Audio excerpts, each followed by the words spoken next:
Hello friends, स्वागत है आप सभी लोगों का आपके अपने यूट्यूब चैनल एग्जामपंथी let's crack the all exam में। बिहार दरोगा के 1799 पदों पर जो भर्ती आई है उसके लिए रुक्मणी पब्लिकेशन की तरफ से 30 प्रैक्टिस सेटों का जो पहला वॉल्यूम है ये जारी किया जा चुका है। आज के इस सेशन में हम इन प्रैक्टिस सेटों में देखेंगे, 5वें प्रैक्टिस सेट को सॉल्व करेंगे और यह प्रैक्टिस सेट जो है तमाम एक दिवसीय प्रतियोगी परीक्षाओं के लिए बेहद ही महत्वपूर्ण है। तो चलिए आज के सेशन को स्टार्ट करते हैं, लेकिन इससे पहले आप सभी लोगों से निवेदन है कि अगर वीडियो पसंद आए तो प्लीज़ वीडियो को लाइक कीजिएगा, चैनल को सब्सक्राइब तथा वीडियो को ज़्यादा से ज़्यादा अपने फ्रेंड सर्कल में शेयर करना ना भूलिएगा। तो चलिए शुरू करते हैं आज के प्रैक्टिस सेट को।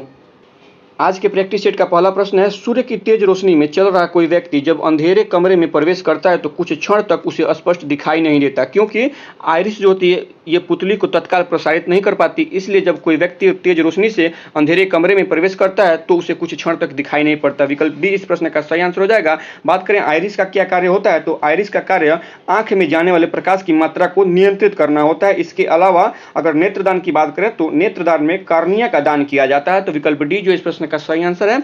अगला प्रश्न है, एक श्वेत प्रकाश पुंज किसी त्रिभुजाकार कांच के प्रिज्म के माध्यम से वर्ण विक्षेपित होकर 7 रंगों की एक पट्टिका निर्मित करता है। इनमें कौन से कथन जो है वो सही है? तो इसमें कथन ए जो है, यानी विकल्प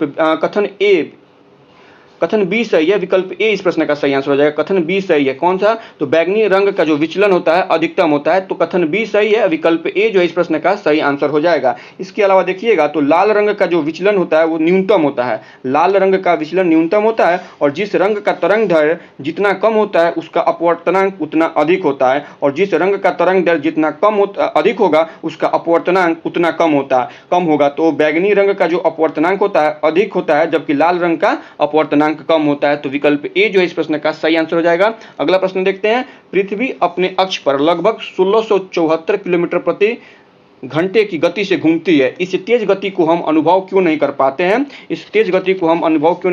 तो विकल्प बी इस प्रश्न का सही आंसर हो जाएगा। अपने अक्ष में पृथ्वी की गति की अपेक्षा हमारी गति शून्य है, इसलिए हम इस तेज गति को अनुभव नहीं कर पाते हैं। पृथ्वी की परिक्रमण गति के कारण ऋतुओं का परिवर्तन होता है तथा घूर्णन गति के कारण दिन और रात होता है। पृथ्वी के परिक्रमण गति के कारण ऋतु परिवर्तित होते हैं, घूर्णन गति के कारण दिन और रात होते हैं। और 21 जून, ये चीज़ को आप लोग याद रखिएगा, 21 जून और 23 सितंबर को दिन और रात बराबर होते हैं। 21 जून और 23 सितंबर को दिन और रात बराबर होते हैं। सूर्य से पृथ्वी विकिरण विधि द्वारा ऊष्मा प्राप्त करती है या गर्म होती है? ये बहुत ही इंपॉर्टेंट प्रश्न हो जाता है और बहुत से परीक्षाओं में ये प्रश्न पूछा भी गया है कि किस विधि के द्वारा पृथ्वी गर्म होती है। तो सूर्य से पृथ्वी जो है वो विकिरण विधि द्वारा ऊष्मा प्राप्त करती है और गर्म होती है। तो विकल्प बी इस प्रश्न का सही आंसर हो जाएगा। अगला प्रश्न है, वर्ष 1915 के किस महीने में महात्मा गांधी ने शासन के खिलाफ अपने सफल आंदोलन के बाद आखिरकार दक्षिण अफ्रीका से वापसी की थी? तो इस प्रश्न का सही आंसर हो जाएगा, जनवरी महीने में इन्होंने वापसी की थी। जनवरी महीने में 9 जनवरी को ये आए थे, जिनके उपलक्ष्य में प्रत्येक 9 जनवरी को अप्रवासी भारतीय दिवस भी मनाया जाता है। अप्रवासी नहीं, प्रवासी एनआरआई दिवस मनाया जाता है। तो विकल्प ए इस प्रश्न का सही आंसर हो जाएगा। अगला प्रश्न देखते हैं, नमामि गंगे कार्यक्रम केंद्र सरकार द्वारा कब अनुमोदित किया गया था? कब अनुमोदित एक एकीकृत संरक्षण मिशन है, तो इसका अनुमोदन कब किया गया था? तो इस प्रश्न का सही आंसर हो जाएगा विकल्प सी, जून 2014 में इसे अनुमोदित किया गया था। तो सरकार द्वारा इस परियोजना की शुरुआत जो है, या सरकार इस परियोजना का मुख्य उद्देश्य क्या था? तो इस परियोजना का मुख्य उद्देश्य गंगा नदी के प्रदूषण को कम करना तथा गंगा नदी को पुनर्जीवित करने के उद्देश्य से इस परियोजना को अनुमोदित किया गया था। तो विकल्प सी इस प्रश्न का सही आंसर हो जाएगा। अगला प्रश्न है, महासागरीय ऊर्जा रूपांतरण के संदर्भ में OTEC में टी का उपयोग किसके लिए किया जाता है? तो टी का उपयोग थर्मल के लिए किया जाता है। विकल्प बी इस प्रश्न का सही आंसर हो जाएगा। यहाँ पे OTEC को अगर देखा जाए तो ओशियन थर्मल एनर्जी कन्वर्जन होता है। ओशियन, यहाँ पे ओ से ओशियन हो जाएगा और टी से थर्मल हो जाएगा, ई से एनर्जी और सी से कन्वर्जन हो जाता है। तो ओशियन थर्मल एनर्जी कन्वर्जन एक समुद्री नवीकरणीय ऊर्जा तकनीक है जो महासागरों द्वारा विद्युत ऊर्जा उत्पन्न करने के लिए अवशोषित सौर ऊर्जा का उपयोग करती है। तो विकल्प बी इस प्रश्न का सही आंसर हो जाएगा।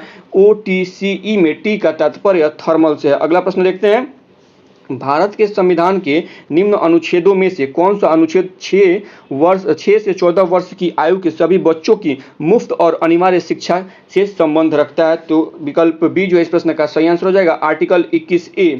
आर्टिकल 21A 6 वर्ष से 14 वर्ष की आयु के सभी बच्चों के लिए मुफ्त और अनिवार्य शिक्षा से संबंध रखता है। इसके अलावा आर्टिकल 21A में 86वें संविधान संशोधन अधिनियम 2002 के तहत इस प्रावधान को जोड़ा गया था। तो विकल्प बी जो इस प्रश्न का सही आंसर हो जाएगा। अगला प्रश्न देखते हैं, निम्न में से कौन सा पक्षी भोजन चुराने के लिए अन्य पक्षियों की आवाज निकालता है? इसका सही आंसर हो जाएगा डोंगरो जो पक्षी है वो अपने भोजन के लिए अन्य पक्षियों की आवाज निकालने का नकल करता है। तो विकल्प बी जो इस प्रश्न का सही आंसर हो जाएगा। ड्रोगो जो पक्षी होता है ये अफ्रीका से लेकर मध्य एशिया, ऑस्ट्रेलिया और पश्चिमी प्रशांत द्वीप में भी पाया जाता है। तो विकल्प बी इस प्रश्न का सही आंसर है। अगला प्रश्न देखते हैं, निम्न चोटियों में से कौन सी नेपाल हिमालय क्षेत्र में स्थित नहीं है? पूछा गया है कि कौन सी इसमें स्थित नहीं है। तो इसका सही आंसर हो जाएगा विकल्प ए कामेट नेपाल हिमालय क्षेत्र में स्थित नहीं है। कामेट जो है ये चीन के स्वायत्तशासित यानी तिब्बत में है। तिब्बत क्षेत्र के निकट उत्तरी भारत के उत्तराखंड राज्य में स्थित हिमालय पर्वत का एक शिखर है। तो विकल्प ए इस प्रश्न का सही आंसर हो जाएगा। अगला प्रश्न देखते हैं, भारत के निम्न राष्ट्रपतियों में से कौन केंद्रीय श्रम मंत्री भी रहे हैं? तो विकल्प सी इस प्रश्न का सही आंसर हो जाएगा। वीवी गिरी केंद्रीय श्रम मंत्री भी रहे हैं। विकल्प सी जो है इस प्रश्न का सही आंसर हो जाएगा। अगला प्रश्न देखते हैं, पुलित्जर पुरस्कार प्राप्त करने वाले पहले भारतीय कौन हैं? पुलित्जर पुरस्कार प्राप्त करने वाले पहले भारतीय गोविंद बिहारी लाल थे। विकल्प बी इस प्रश्न का सही आंसर हो जाएगा। एक सेकंड, विकल्प बी इस प्रश्न का सही आंसर हो जाएगा। अगला प्रश्न देखते हैं, निम्न में कौन सा बांध झारखंड में स्थित है? निम्न में कौन सा बांध झारखंड में स्थित है? तो मैथन बांध। विकल्प बी इस प्रश्न का सही आंसर हो जाएगा। मैथन बांध झारखंड में स्थित है। यह बराकर नदी के तट पर है। इसके अलावा बात करें कोयना बांध की, तो कोयना बांध महाराष्ट्र में स्थित है। सरदार सरोवर बांध केवड़िया गुजरात में स्थित है और मेट्टूर बांध कावेरी नदी पर बनाया गया है। तो विकल्प बी इस प्रश्न का सही आंसर हो जाएगा। एक बार इन चीजों को फिर से सुन लीजिए, मैथन बांध जो है ये झारखंड में स्थित है, कोयना बांध महाराष्ट्र में स्थित है, सरदार सरोवर बांध केवड़िया गुजरात में स्थित है, मेट्टूर बांध कावेरी नदी पर बनाया गया है। तो विकल्प बी इस प्रश्न का सही आंसर है। अगला प्रश्न देखते हैं, निम्न में से किस भारतीय राज्य की सीमाएं उत्तर दक्षिण और पश्चिम में बांग्लादेश की सीमाओं को स्पर्श करती हैं? तो त्रिपुरा राज्य की जो सीमाएं हैं उत्तर दक्षिण और पश्चिम में बांग्लादेश की सीमाओं को स्पर्श करती हैं। विकल्प डी इस प्रश्न का सही आंसर हो जाएगा। अगला प्रश्न देखते हैं, जून 2024 में किस निजी अंतरिक्ष एजेंसी ने अंतरिक्ष में पहला मानव युक्त मिशन पूरा किया है? तो इस एजेंसी का नाम बताना है और इसका नाम वर्जिन गैलेक्टिक है। विकल्प बी जो है इस प्रश्न का सही आंसर हो जाएगा। इसके अलावा देखिएगा तो केंद्रीय मंत्री जितेंद्र सिंह ने इसरो के 3 मिशन की जानकारी दी है। कौन कौन? तो गगनयान मिशन जो है वर्ष 2026 में लॉन्च किया जाएगा। समुद्रयान मिशन वर्ष 2026 में इसे भी लॉन्च किया जाएगा। समुद्रयान मिशन के तहत मत्स्य 6000 ये एक पनडुब्बी का नाम है, मत्स्य 6000, जिसके थ्रू समुद्रयान मिशन को अंजाम दिया जाएगा और इसके बाद चंद्रयान मिशन 2027 में लॉन्च किया जाने वाला है।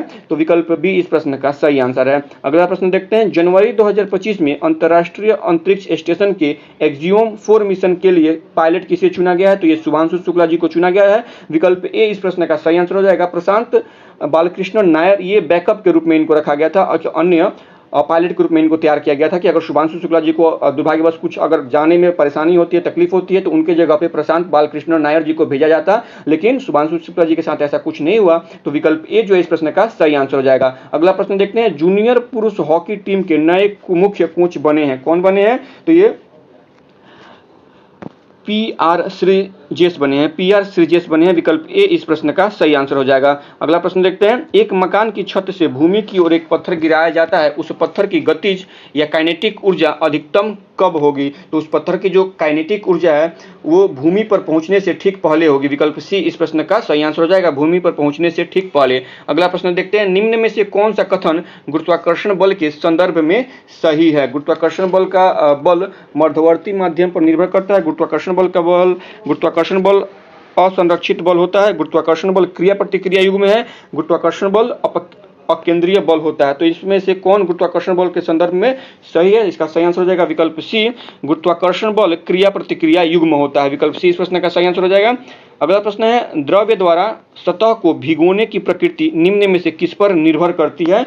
तो यह द्रव्य द्वारा सतह के बीच के कोण पर निर्भर करता है। तो विकल्प डी जो है इस प्रश्न का सही आंसर है। अगला प्रश्न देखते हैं, भारत के लिए आर्थिक विकास की एक योजना जिसे 1944 में भारत के प्रमुख पूंजीपतियों के एक व्यापक प्रतिनिधि समूह द्वारा तय किया गया था, को लोकप्रिय रूप से जानते हैं, किस नाम से जानते हैं? तो बम्बई योजना के नाम से जाना जाता है। विकल्प ए इस प्रश्न का सही आंसर हो जाएगा। अगला प्रश्न देखते हैं, मध्ययुगीन यात्री मार्को पोलो निम्न में से कहां से आया था? तो मार्को पोलो कहां से आया था? तो यह वेनिस से आया था। विकल्प ए इस प्रश्न का सही आंसर हो जाएगा। अगला प्रश्न देखते हैं, इजराइल प्रौद्योगिकी संस्थान ने भारतीय गणितज्ञ डैश के नाम से एक अवधारणा विकसित की है। किसके नाम से यह अवधारणा विकसित किया गया है? तो रामानुजन जी के नाम से यह अवधारणा विकसित किया गया। विकल्प ए इस प्रश्न का सही आंसर हो जाएगा। अगला प्रश्न है, 15 अगस्त 1947 की आधी रात को जवाहरलाल नेहरू ने संसद को संबोधित किया था। उसके बाद संबोधित करने वाले वक्ता निम्न में से कौन थे? तो ये वक्ता थे सर्वपल्ली राधाकृष्णन, यानी सर्वपल्ली राधाकृष्णन। विकल्प बी जो है इस प्रश्न का सही आंसर हो जाएगा। अगला प्रश्न देखते हैं, अफगानिस्तान सार्क में किस वर्ष शामिल हुआ है? तो अफगानिस्तान सार्क में वर्ष 2007 में शामिल हुआ है। विकल्प बी जो है इस प्रश्न का सही आंसर हो जाएगा। अगर बात करें सार्क के फुल फॉर्म की, तो दक्षिण एशियाई क्षेत्रीय सहयोग संगठन। सार्क का पूरा मतलब होता है दक्षिण एशियाई क्षेत्रीय सहयोग संगठन सार्क। इसका गठन जो है 8 दिसंबर 1985 को इसका गठन हुआ था। और सार्क का मुख्यालय की बात करें तो काठमांडू नेपाल में इसका मुख्यालय है। इसके अलावा बिम्स्टेक की बात कर लें तो बिम्स्टेक की स्थापना 6 जून 1997 को बिम्स्टेक की स्थापना हुई थी।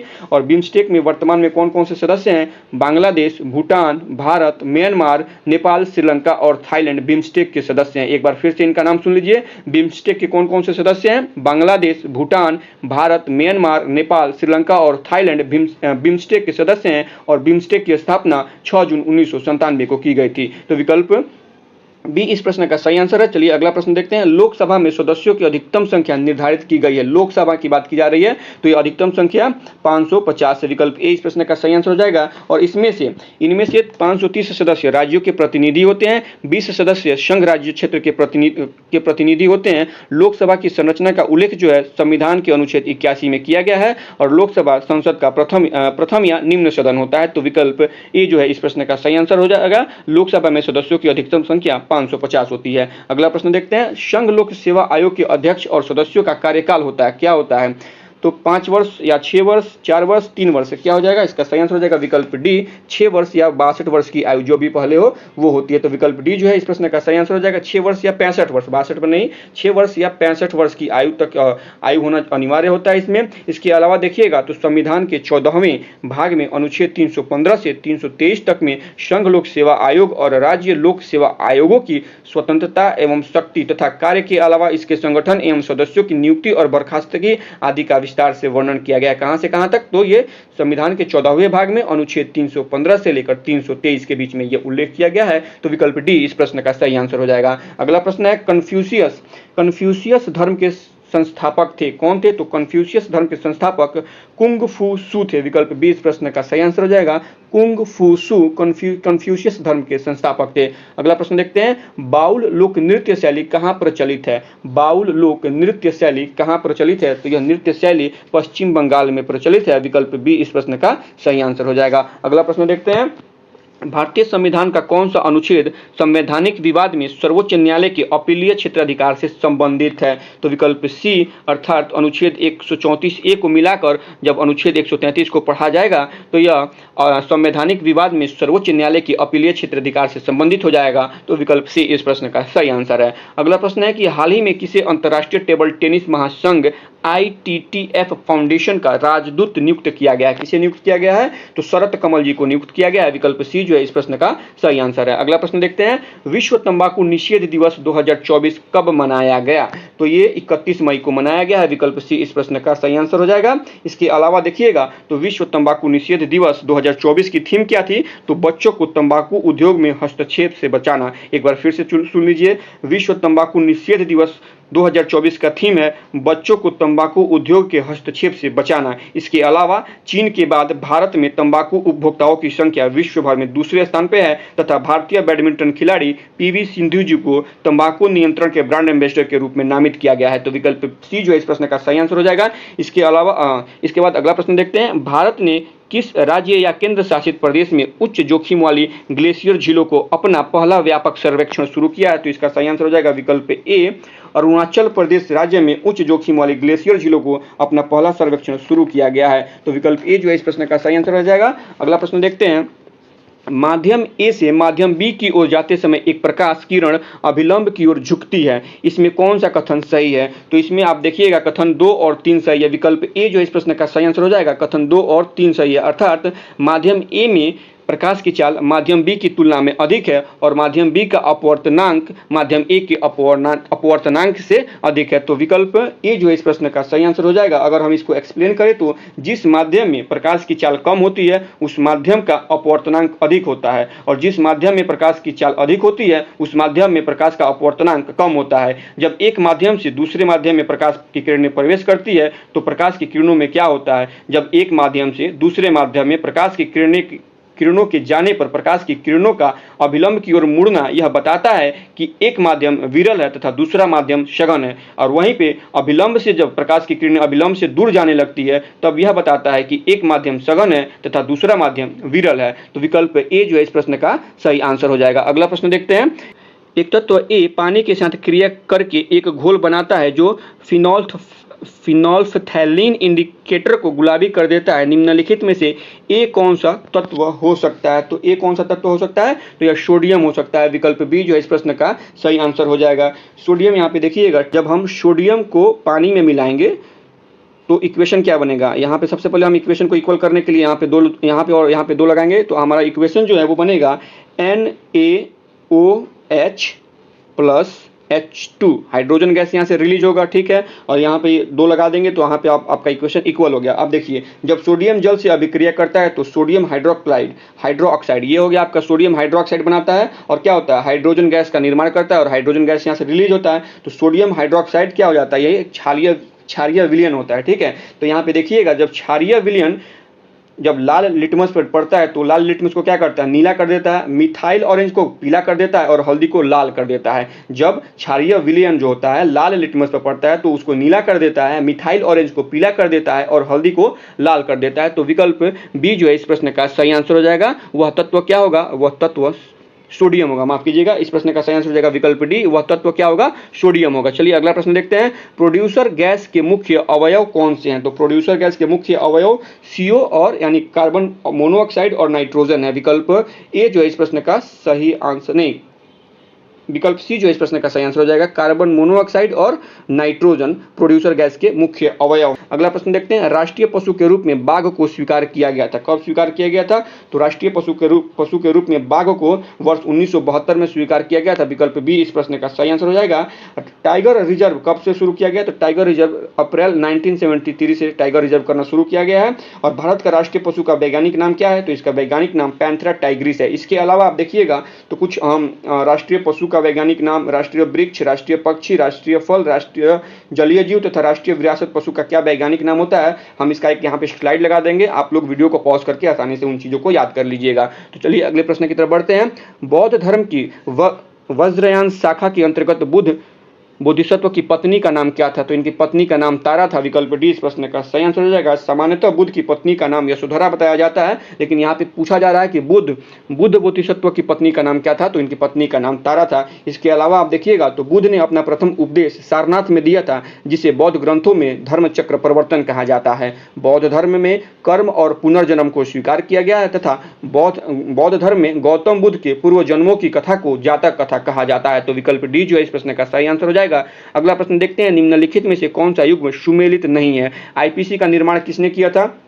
तो सबसे पहले आसानी से आईपीसी का निर्माण जो है लॉर्ड मैकाले के द्वारा किया गया था। यह कथन सुमेलित है। अंग्रेजी शिक्षा के जनक किसे कहते हैं? लॉर्ड मैकाले जी को कहते हैं, यह कथन भी सही है। आईपीसी को लागू किसने किया था? डलहौजी ने, यह कथन गलत है और यही इस प्रश्न का जो होगा सही आंसर हो जाएगा। इल्बर्ट बिल किसके द्वारा लागू किया गया था? तो लॉर्ड रिपन के द्वारा। तो ये कथन भी मिलान जो है वो सही है, लेकिन विकल्प सी जो है इस प्रश्न का सही आंसर नहीं होगा। अगला प्रश्न देखते हैं। इसके अलावा देखिएगा आईपीसी की बात की जा रही है, तो यहाँ पे भारत में BNSS वगैरह आ चुका है, तो इसके बारे में एक छोटी सी जानकारी दे देते हैं।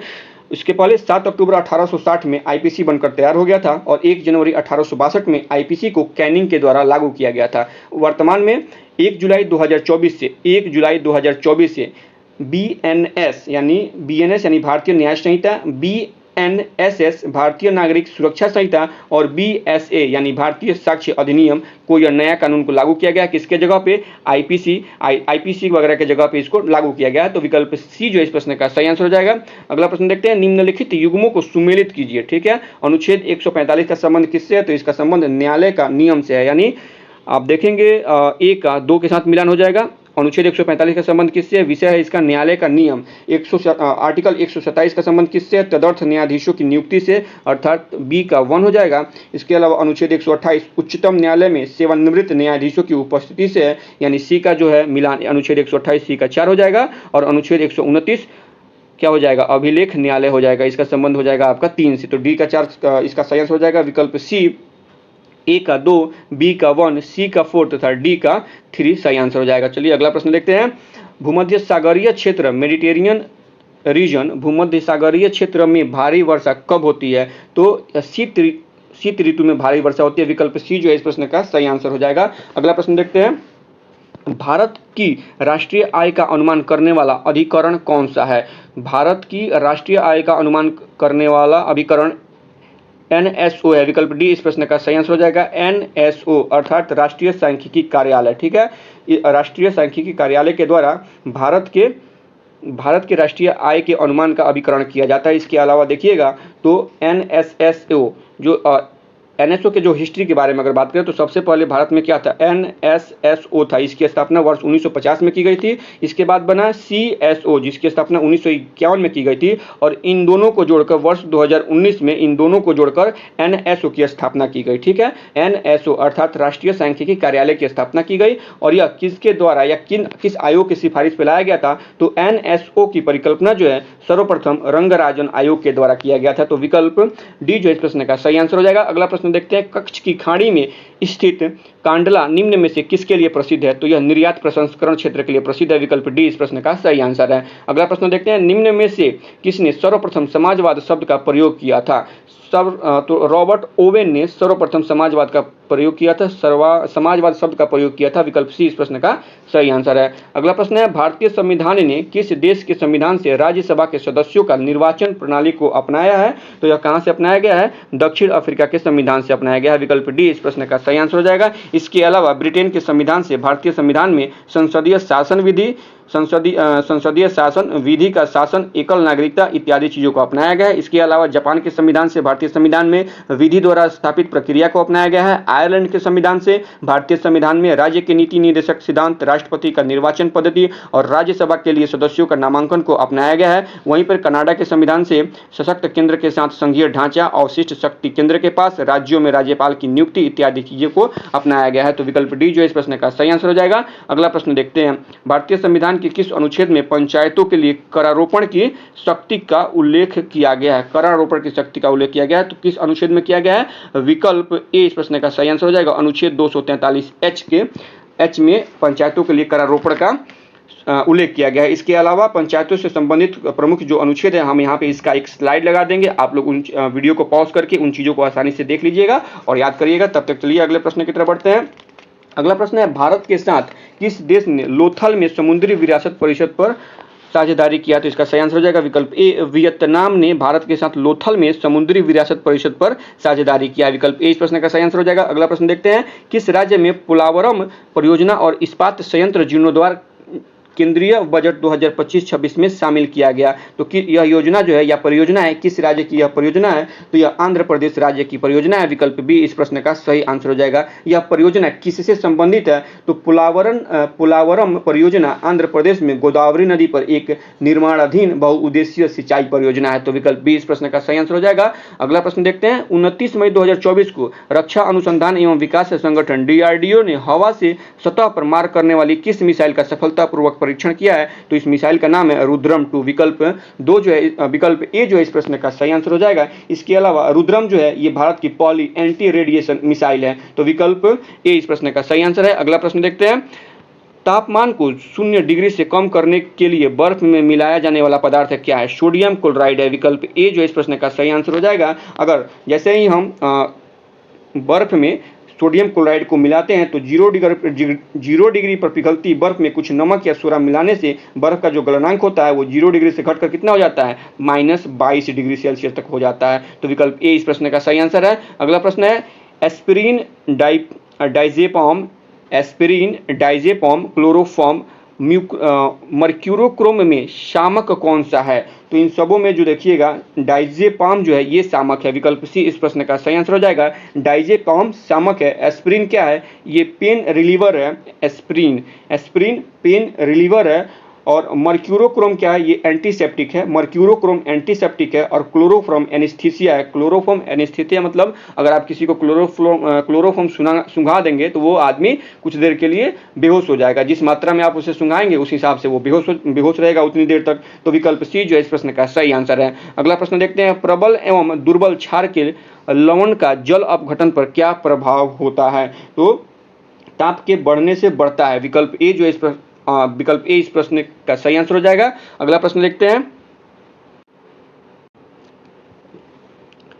दीर्घाकार आवर्त सारणी में किस आवर्त तथा समूह में इलेक्ट्रॉनों की संख्या सबसे अधिक होती है? तो इलेक्ट्रॉनों की संख्या जो है सबसे अधिक छठवें आवर्त तथा तीसरे समूह में होती है। विकल्प बी जो है इस प्रश्न का सही आंसर है। अगला प्रश्न देखते हैं, दिल्ली की गद्दी पर बैठने वाला पहला अफगान शासक कौन था? तो दिल्ली की गद्दी पर बैठने वाला पहला अफगान शासक बहलोल लोदी था। विकल्प डी इस प्रश्न का सही आंसर हो जाएगा। दिल्ली की गद्दी पर बैठने वाला पहला अफगान शासक बहलोल लोदी था। अगला प्रश्न देखते हैं, क्षेत्रफल की दृष्टि से भारत का सबसे बड़ा जिला निम्न में से कौन है? तो क्षेत्रफल की दृष्टि से भारत का सबसे बड़ा जिला कौन है? कच्छ है। विकल्प बी इस प्रश्न का सही आंसर हो जाएगा। क्षेत्रफल की दृष्टि से भारत का सबसे बड़ा जिला निम्न में से कच्छ है। अगला प्रश्न है, 9 डिग्री चैनल किन्हें अलग करती है? 9 डिग्री चैनल लक्षद्वीप और मिनिकॉय को अलग करती है। विकल्प सी जो है इस प्रश्न का सही आंसर हो जाएगा। अगर इसे थोड़ा सा और विस्तार से देखें तो 8 डिग्री चैनल जो है, 8 डिग्री चैनल मालदीव और नहीं, यहाँ से इसको बनाते हैं। यहाँ पे अगर 8 डिग्री चैनल ये है 8 डिग्री चैनल, तो ये किसे अलग करेगी? 8 डिग्री चैनल मालदीव और मिनिकॉय को अलग करेगी। तो मान लीजिए ये नीचे हो गया मालदीव और ऊपर में हो गया मिनिकॉय। तो 8 डिग्री चैनल मालदीव और मिनिकॉय को अलग करेगी। और 9 डिग्री चैनल जो है यहाँ पे हो गई ये 9 डिग्री चैनल, तो ये मिनिकॉय और लक्षद्वीप को अलग करेगी। मिनिकॉय तो यहाँ पे हो गया और लक्षद्वीप यहाँ पे ऊपर हो गया।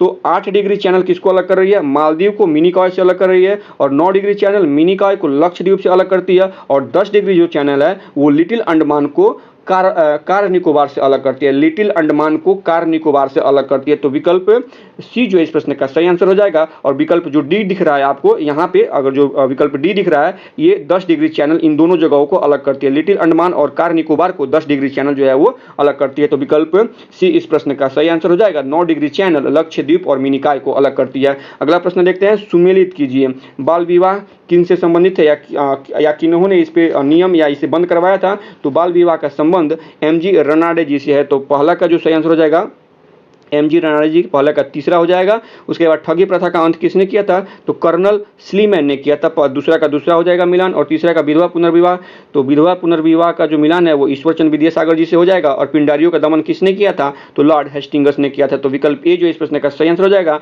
पहला का तीसरा, दूसरा का दूसरा, तीसरा का पहला और चौथा का चौथा। तो विकल्प ए इस प्रश्न का सही आंसर हो जाएगा। अगला प्रश्न देखते हैं, स्वामी दयानंद सरस्वती का मूल नाम क्या था? मूल शंकर। विकल्प डी इस प्रश्न का सही आंसर हो जाएगा। स्वामी दयानंद सरस्वती का नाम मूल शंकर था। अगला प्रश्न है, मैग्मा क्या है? मैग्मा क्या है? तो धरती के गर्भ में पिघला हुआ सेल मैग्मा कहलाता है। विकल्प बी इस प्रश्न का सही आंसर हो जाएगा। अगला प्रश्न है कि किस वर्ष भारत ने ओलंपिक के खेलों में हॉकी का पहला स्वर्ण पदक जीता था? प्रश्न एक बार फिर से सुन लीजिएगा। किस वर्ष भारत ने ओलंपिक के खेलों में हॉकी का पहला स्वर्ण पदक जीता था? तो यह 1928 में जीता था। विकल्प बी फॉर बाहुबली इस प्रश्न का सही आंसर हो जाएगा। इसके अलावा देखिएगा तो हाल ही में पुरुष हॉकी एशिया कप का आयोजन 29 अगस्त से 7 सितंबर 2025 कब से कब तक हुआ है? 29 अगस्त 29 अगस्त से 7 सितंबर 2025 के बीच में इसका आयोजन कहाँ किया गया था? तो बिहार के राजगीर में किया गया था। और इसमें फाइनल मैच किसने खेला है? तो इसका फाइनल जो है भारत और साउथ कोरिया के बीच में इस मैच का फाइनल हुआ था,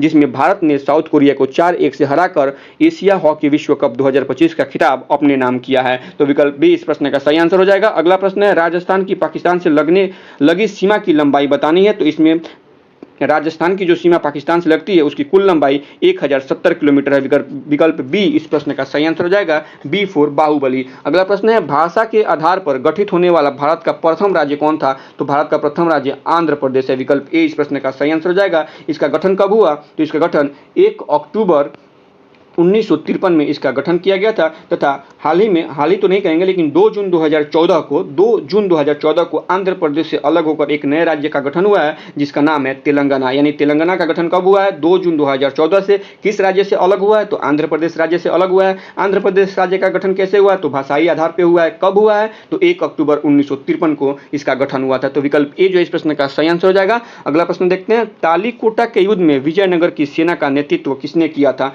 तो इसकी सेना का जो नेतृत्व है वो राम राय ने किया था। विकल्प सी इस प्रश्न का सही आंसर हो जाएगा। तालीकोटा के युद्ध में विजयनगर की सेना का नेतृत्व राम राय जी के द्वारा किया गया था। तो चलिए अगला प्रश्न देखते हैं, गांधी जी के साथ नमक सत्याग्रह का नेतृत्व किसने किया था? तो गांधी जी के साथ नमक सत्याग्रह का नेतृत्व सरोजिनी नायडू जी ने किया था। विकल्प डी इस प्रश्न का सही आंसर है। बात करें नमक सत्याग्रह की शुरुआत कब की गई थी? तो इसकी शुरुआत जो है वो 12 मार्च 1930 को की गई थी और इसका समापन जो है वो 6 अप्रैल 1930 में इसका समापन हुआ था। तो विकल्प डी इस प्रश्न का सही आंसर हो जाएगा। इसका अगला प्रश्न देखते हैं, सर्वाधिक गोल्ड रिजर्व वाले देशों की सूची में भारत किस स्थान पे है? तो भारत इसमें 8वें स्थान पे है। विकल्प सी इस प्रश्न का सही आंसर हो जाएगा।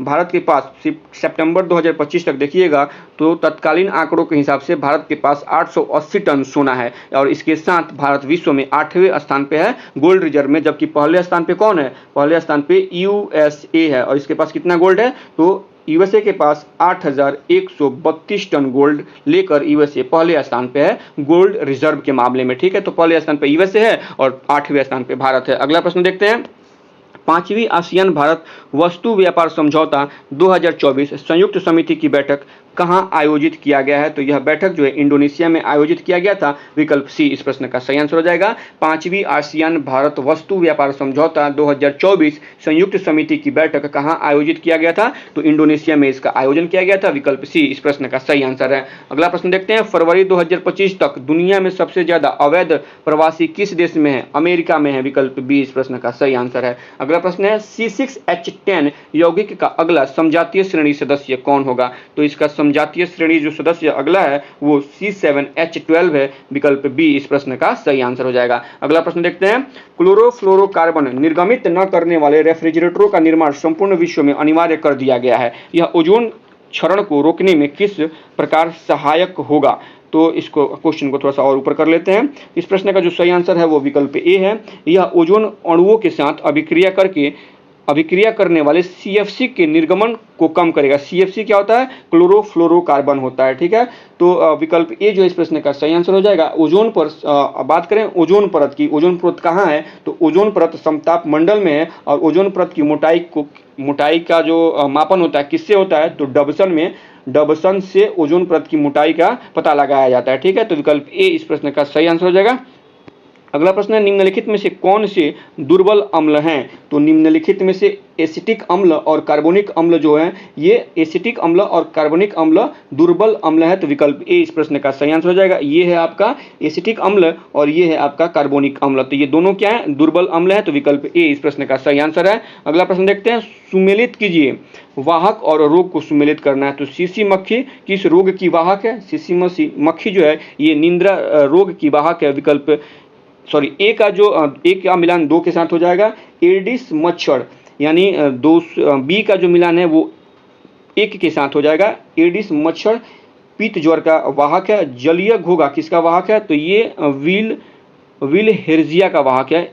सी का तीसरे के साथ मिलान हो जाएगा। और शेंड मक्खी किस रोग की वाहक है? तो यह कालाजार की वाहक है। डी का मिलान 5वें के साथ हो जाएगा। इस प्रकार देखिएगा आप विकल्प कौन सा विकल्प सही हो जाएगा? पहला का ए का 2, बी का 1 और सी का 3 तथा डी का 5। विकल्प ए जो इस प्रश्न का सही आंसर हो जाएगा। अगला प्रश्न देखते हैं, यहाँ पे अगर बात करें सीसी मक्खी की तो यह अफ्रीका में पाई जाने वाली एक मक्खी है। तो विकल्प ए जो है इस प्रश्न का सही आंसर हो जाएगा। अगला प्रश्न है कि सबसे पहले म्यूचुअल फंड प्रारंभ किया था, किसने प्रारंभ किया था? तो UTI ने प्रारंभ किया था। विकल्प सी इस प्रश्न का सही आंसर हो जाएगा। अगला प्रश्न है, भारत में नियोजन की अवधारणा सर्वप्रथम किसके द्वारा विकसित की गई थी? तो यह M विश्वेश्वरैया जी के द्वारा भारत में भारत नियोजन की अवधारणा सर्वप्रथम इनके ही द्वारा विकसित की गई थी। विकल्प ए इस प्रश्न का सही आंसर है। एम विश्वेश्वरैया अर्थात मोक्षगुंडम विश्वेश्वरैया इनका पूरा नाम है। अगला प्रश्न देखते हैं, भारत सरकार के द्वारा स्थापित किए जाने के पश्चात नेहरू पुरस्कार को प्राप्त करने वाला प्रथम व्यक्ति कौन था? तो ये यूथांड थे। विकल्प डी इस प्रश्न का सही आंसर है।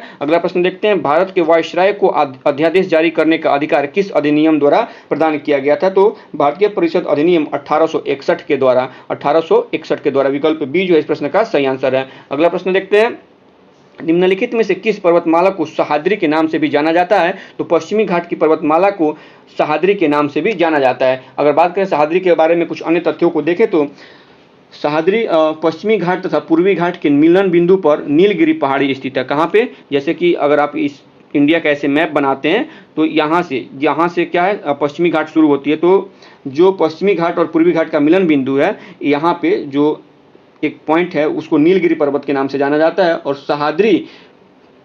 सह्याद्री की जो सबसे ऊंची चोटी है उसका नाम है कालसूबाई। सह्याद्री की सबसे ऊंची चोटी का नाम है कालसूबाई। और विकल्प बी जो है इस प्रश्न का सही आंसर हो जाएगा इस प्रकार से। तो अगला प्रश्न देखते हैं, निम्न में कौन सी जलधारा यूरोप का कंबल कहलाती है या यूरोप के कंबल के उपनाम से जानी जाती है? तो इसका सही आंसर हो जाएगा विकल्प डी, गल्फ स्ट्रीम को यूरोप का गर्म कंबल कहा जाता है। अगला प्रश्न देख लेते हैं, पेंसिल बनाने के लिए निम्न में से किस वृक्ष की लकड़ी का सामान्यतः प्रयोग किया जाता है? तो सीडार नामक लकड़ी का सामान्यतः प्रयोग किया जाता है। विकल्प बी इस प्रश्न का सही आंसर है। अगला प्रश्न देखते हैं, बिहार राज्य का क्षेत्रफल पूछा गया है। तो बिहार राज्य का क्षेत्रफल कितना हो जाएगा? 94,163 किलोमीटर। विकल्प सी इस प्रश्न का सही आंसर है। इसके अलावा देखिएगा तो उत्तर से दक्षिण में बिहार की लंबाई कितनी है? 345 किलोमीटर उत्तर से दक्षिण की तरफ बिहार की क्या है, लंबाई है। और चौड़ाई की बात करें तो पूरब से पश्चिम की ओर चौड़ाई कितनी है? तो 483 किलोमीटर की इसकी चौड़ाई है। 483 किलोमीटर इसकी चौड़ाई है। ठीक है, तो बिहार का क्षेत्रफल 94,163 किलोमीटर है, लंबाई 345 किलोमीटर है और चौड़ाई 483 किलोमीटर है। तो विकल्प सी जो है इस प्रश्न का सही आंसर हो जाएगा। अगला प्रश्न देखते हैं, व्यावसायिक बैंकों का मुख्य कार्य क्या होता है? तो व्यावसायिक बैंकों का मुख्य कार्य जमा स्वीकार करना और ऋण देना है। विकल्प सी इस प्रश्न का सही आंसर हो जाएगा। अगला प्रश्न है, हुमायूं और शेर शाह सूरी के बीच चौसा का युद्ध किस वर्ष लड़ा गया? तो चौसा का युद्ध वर्ष 1539 में लड़ा गया। विकल्प सी इस प्रश्न का सही आंसर हो जाएगा 1539 में। ठीक है, और शेर शाह सूरी का मकबरा कहाँ स्थित है? तो शेर शाह सूरी का मकबरा बिहार राज्य के रोहतास जिले के सासाराम नामक स्थान पर शेर शाह सूरी का मकबरा स्थित है। तो विकल्प सी जो है इस प्रश्न का सही आंसर है। अगला प्रश्न है कि नीचे दिए गए शासकों का सही कालानुक्रम क्या है? तो कौन पहले आए हैं कौन बाद में आए हैं इसको आपको यहाँ पे बताना है। तो यहाँ पे देखेंगे कि महमूद गजनवी सबसे पहले कौन आया भारत में? महमूद गजनवी कब आया है? तो ये 1025 ईस्वी में आया है। और कहाँ पे आया था? तो ये सोमनाथ के मंदिर में आके इसने तोड़फोड़ मचाई और सोमनाथ मंदिर को लूट के गया था। तो 1025 ईस्वी में ये आया है। इसके बाद मोहम्मद गोरी आया है। कब आया है? तो 1175 में मोहम्मद गोरी आया है। 1175 में मोहम्मद गोरी आता है और 1191 में तराइन का पहला युद्ध और 92 में तराइन का दूसरा युद्ध करता है यहाँ पे। उसके बाद देखिएगा तो चंगेज खां कब आता है? चंगेज खां 1221 में चंगेज खां आता है। लेकिन कहाँ पे आता है? पूर्ण रूप से ये भारत में नहीं आता है, सिंधु नदी के घाटी पे आके रुक जाता है और उसकी सेनाएं भारत के कुछ हिस्सों में प्रवेश करती हैं। लेकिन चंगेज खां पूर्ण रूप से भारत में नहीं आता है, लेकिन सिंधु घाटी पे कब आता है? तो 1221 में आता है। इसके बाद अगर तैमूर की बात करें तो तैमूर भारत में 1398 ईस्वी में आता है। तो इस प्रकार से सबसे पहले कौन आएगा? मोहम्मद गोरी आएगा, अर्थात बी पहले हो जाएगा। फिर महमूद गजनवी आएगा पहले, तो विकल्प बी हो जाएगा। उसके बाद मोहम्मद गोरी आएगा, ऑप्शन यहाँ पे डी हो जाएगा। उसके बाद आता है चंगेज खां यानी सी ओ, और उसके बाद ए, सी के बाद ए, तो यानी बी डी सी ए। विकल्प आपका जो सी है इस प्रश्न का सही आंसर हो जाएगा। अगला प्रश्न देखते हैं, निम्न में कौन पेरिस ओलंपिक 2024 में कांस्य पदक विजेता है? तो नीरज चोपड़ा पेरिस ओलंपिक 2024 में ये कांस्य पदक विजेता है। विकल्प बी इस प्रश्न का सही आंसर हो जाएगा। अगला प्रश्न है कि 38वें सूरजकुंड अंतर्राष्ट्रीय शिल्प मेला 2025 का आयोजन कहाँ किया गया? तो यह हरियाणा के फरीदाबाद में किया गया था। विकल्प ए इस प्रश्न का सही आंसर हो जाएगा। अगला प्रश्न देखते हैं, राष्ट्रपति भवन में पहली बार आयोजित सादे फंक्शन में शादी करने वाली पहली व्यक्ति कौन बनी है? तो यह पूनम गुप्ता बनी है। विकल्प ए जो इस प्रश्न का सही आंसर हो जाएगा। विकल्प यानी पूनम गुप्ता ये सीआरपीएफ में एक अधिकारी हैं और मुख्य रूप से राष्ट्रपति भवन में पर्सनल सिक्योरिटी ऑफिसर हैं। तो विकल्प ए इस प्रश्न का सही आंसर है। अगला प्रश्न है, किसी तंत्रिका कोशिका के अक्षांशीय सिरे और दूसरी तंत्रिका कोशिका के ध्रुमास्म के बीच की संधि को क्या कहते हैं? ध्रुमास्म के बीच में की संधि को सिनेप्स कहते हैं। विकल्प सी इस प्रश्न का सही आंसर है। प्रश्न एक बार फिर से सुन लीजिएगा। किसी तंत्रिका कोशिका के अक्षांशीय सिरे और दूसरे तंत्रिका कोशिका के द्रुमास्म के बीच की संधि को क्या कहते हैं? सिनेप्स कहते हैं। विकल्प सी इस प्रश्न का सही आंसर है। अगला प्रश्न है मानव त्वचा की औसत मोटाई कितनी है? तो 0.2 मिलीमीटर है। विकल्प बी इस प्रश्न का सही आंसर है। मानव त्वचा की जो औसत मोटाई है वह 0.2 मिलीमीटर है। अगला प्रश्न देखते हैं कौन सा अंग एक ग्रंथि नहीं है? तो पित्ताशय एक ग्रंथि नहीं है। विकल्प डी इस प्रश्न का सही आंसर हो जाएगा। पित्ताशय ये यकृत से निकलने वाले पित्त को, पित्ताशय जो यकृत से निकलने वाला पित्त होता है वो कहाँ जमा होता है? पित्ताशय में जमा होता है। और पित्त जो होता है यह क्षारीय द्रव्य होता है। और बात करें इसके पीएच मान की, यानी पित्त के पीएच मान की, तो पित्त का पीएच मान 7.5 से 7.8 के बीच में होता है। तो विकल्प डी यानी पित्ताशय जो है ये एक ग्रंथि नहीं है। चलिए अगला प्रश्न देखते हैं। हृदय में ऑक्सीजन युक्त रक्त और कार्बन डाइऑक्साइड युक्त रक्त को आपस में मिलने से रोकने में निम्न में क्या सहायक होता है? तो कक्षों के बीच की भित्ति सहायक होती है इन दोनों को आपस में मिलने से रोकने के लिए। विकल्प डी इस प्रश्न का सही आंसर है। हम यहाँ पे एक हृदय का फिगर लगा लेंगे, आप लोग उसे देखकर समझ सकते हैं कि कक्षों के बीच की जो भित्ति होती है इन दोनों प्रकार के रक्तों को कैसे मिलने से रोकती है। तो चलिए अगला प्रश्न देखते हैं। इनमें से किस संघ के सदस्य मुक्त जीवन जीने वाले विशिष्ट समुद्री जीव होते हैं? तो इस प्रश्न का सही आंसर हो जाएगा विकल्प ए एकाइनोडर्मेटा के सदस्य जो होते हैं ये मुक्त जीवन जीने वाले विशिष्ट समुद्री जीव होते हैं। विकल्प ए इस प्रश्न का सही आंसर है। अगला प्रश्न है कि वंदे मातरम के रचनाकार कौन है? तो वंदे मातरम के रचनाकार बंकिम चंद्र चटर्जी है। विकल्प ए इस प्रश्न का सही आंसर है। और बंकिम चंद्र चटर्जी की रचना है आनंद मठ, वहीं से वंदे मातरम को लिया गया है। चलिए अगला प्रश्न देखते हैं। भारत का इको मार्क लोगो क्या है? भारत का इको मार्क लोगो मिट्टी का एक घड़ा है। विकल्प ए जो है इस प्रश्न का सही आंसर है। अगला प्रश्न देखते हैं।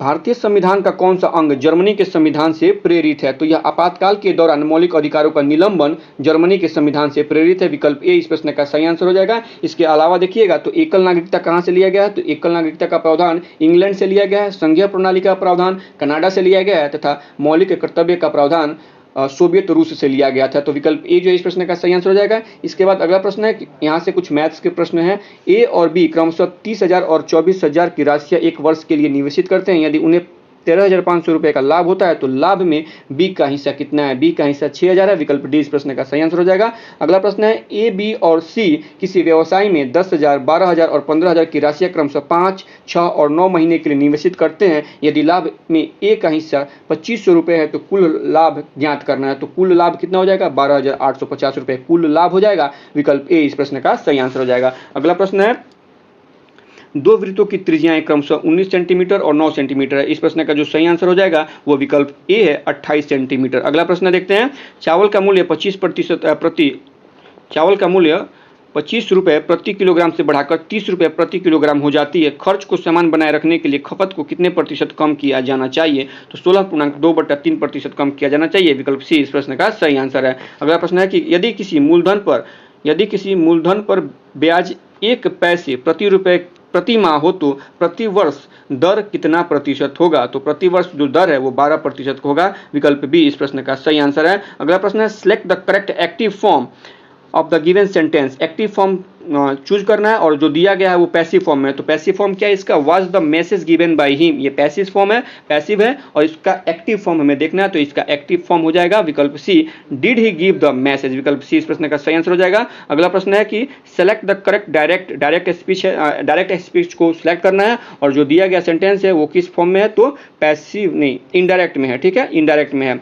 तो जो इनडायरेक्ट में दिया गया है तो वो सेंटेंस क्या है? Leena said that his relative they are landing the next day. तो इसका डायरेक्ट फॉर्म क्या हो जाएगा? इसका डायरेक्ट फॉर्म होगा Leena said his relatives are landing tomorrow. विकल्प डी इस प्रश्न का सही आंसर हो जाएगा। अगला और अंतिम प्रश्न है दिए गए वाक्य का वह भाग ज्ञात करें जिसमें कोई त्रुटि है। तो वाक्य है कि देवता को 1 फूलों की माला अर्पित कर वह चला गया। देवता को तो सही है, वह चला गया, वह वहां से चला गया, ये भी सही है।